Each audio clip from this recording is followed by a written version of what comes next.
Nanindigan ang National Security Council sa pananatili ng Typhoon missile system ng Amerika sa Pilipinas. Sa harap ito ng patuloy pa rin na pag-alma ng China at dapat na raw itong alisin ayon sa komentaryo ng opisyal na pahayagan ng Chinese Communist Party. Sagot ng NSC, may karapatan ng Pilipinas na mag-upgrade ng kapabilidad, gayong hindi naman nagkokomento ang bansa sa missile inventory ng China na mas may tuturing daw na banta sa regional stability. Dagdag ng NSC, ang Typhoon missile system na simula noong nakaraang taon pa idineploy ay para lamang sa depensa ng Pilipinas, habang sinusunod ang itinakda sa konstitusyon na nagbabawal sa paggamit ng nuclear weapon o lumahok sa offensive war. Sinegundahan ito ng Armed Forces of the Philippines.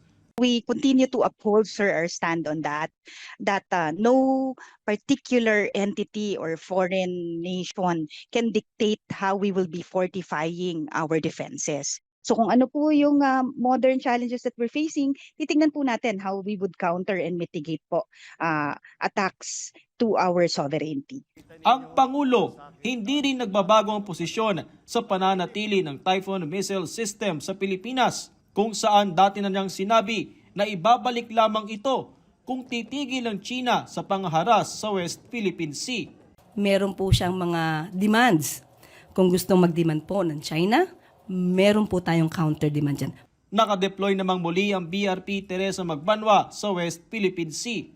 You do not possess any legal authority to patrol within the Philippines Exclusive Economic Zone. Your illegal activity will be reported to higher authorities. Over.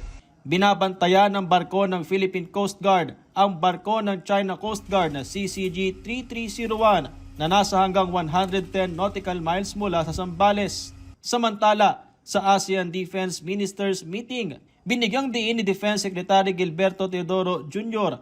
ang kahalagaan ng pagkakaisa ng lahat ng mga bansang miyembro sa pagtugon sa iba't ibang hamong panseguridad sa rehiyon. Hinikayat ng kalihim ang mga bansa sa ASEAN na palawakin ang joint patrols at pagsasanay, habang nagbabala rin siya laban sa external influence na maaaring makasira sa rehiyon.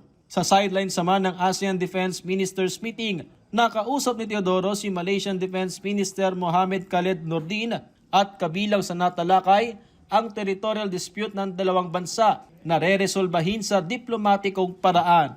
Patrick De Jesus para sa Pambansang TV sa Bagong Pilipinas.